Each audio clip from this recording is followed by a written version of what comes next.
If you've ever set foot in a gym, you've heard the debate. It's one of the biggest arguments in fitness, right up there with cardio before or after weights.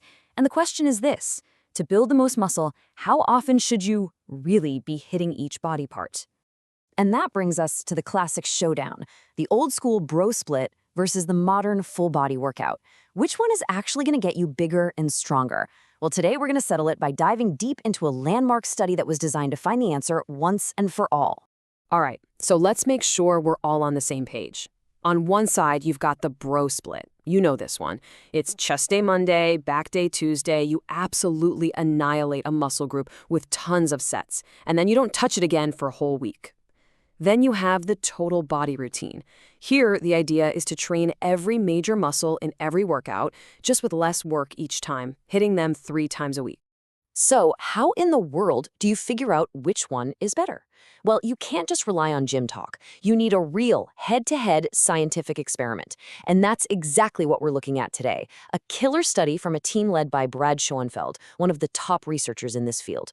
They created the ultimate showdown. Now, this is the single most important part of the whole thing, so listen up. To make it a fair fight, the scientists made sure the total amount of work, we're talking total sets and reps each week, was exactly the same for both groups. This is so crucial because it means the only thing they were really testing was frequency. So here's how they set it up. They grabbed 20 guys who already knew their way around a weight room and split them in two. The split group did the classic 1 muscle a week routine. The total group hit everything 3 times a week. They all trained for 8 weeks, and at the end, the scientists measured 2 key things: how much thicker their muscles got and how much their 1 rep max went up on the big lifts. Okay, so the 8 weeks are done. The data is in. Let's get to the good stuff. First up, who actually built more muscle? The biggest, most obvious difference they found was in the biceps, and it wasn't even close. The high-frequency group, the guys training their arms 3 times a week, had a clear and significant advantage. They saw way more growth. And we've got the numbers to back it up. The total group, the high-frequency guys, increased their bicep thickness by a solid 6.5%. The split group, 4.4%. Now, that might not sound like a huge gap, but in research terms, it was big enough to be statistically significant, which basically means it's a clear win for the full body routine when it comes to arm growth. But what about the rest of the body? Well, for muscles like the triceps and the quads, everybody grew. And interestingly, the full body group did show a trend towards more growth there too, but the difference just wasn't big enough for the scientists to call it a definite win. So we're seeing a really strong signal that higher frequency is better, and it was just most obvious in the biceps. So what's going on here? Why does this happen? Well, it probably boils down to something called muscle protein synthesis. Think of it like this. A workout is the signal to a construction crew to start building new muscle. That signal lasts for about 48 hours.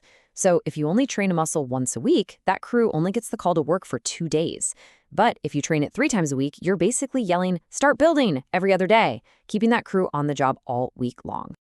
Okay, so hitting muscles more often seems to have a real edge for getting bigger.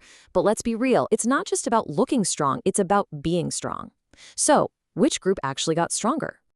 When they looked at the bench press, the results were pretty awesome across the board. Both the bro split group and the total body group added some serious weight to their max lifts. This tells us that no matter how you slice it, both of these training styles are really effective for building that raw upper body strength. But let's look a little closer. The total group did gain a bit more on the bench press, a 10.6% increase compared to 6.8%. But that difference wasn't quite big enough to be a statistical knockout.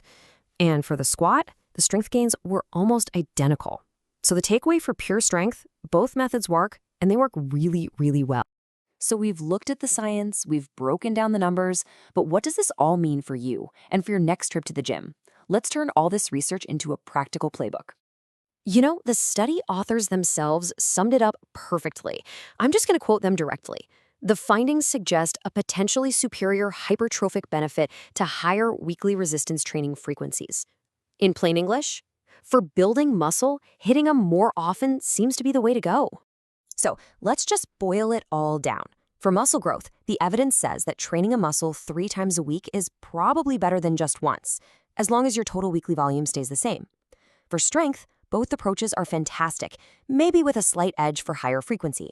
The bottom line is that training frequency is a powerful tool you can use to really maximize your muscle building results.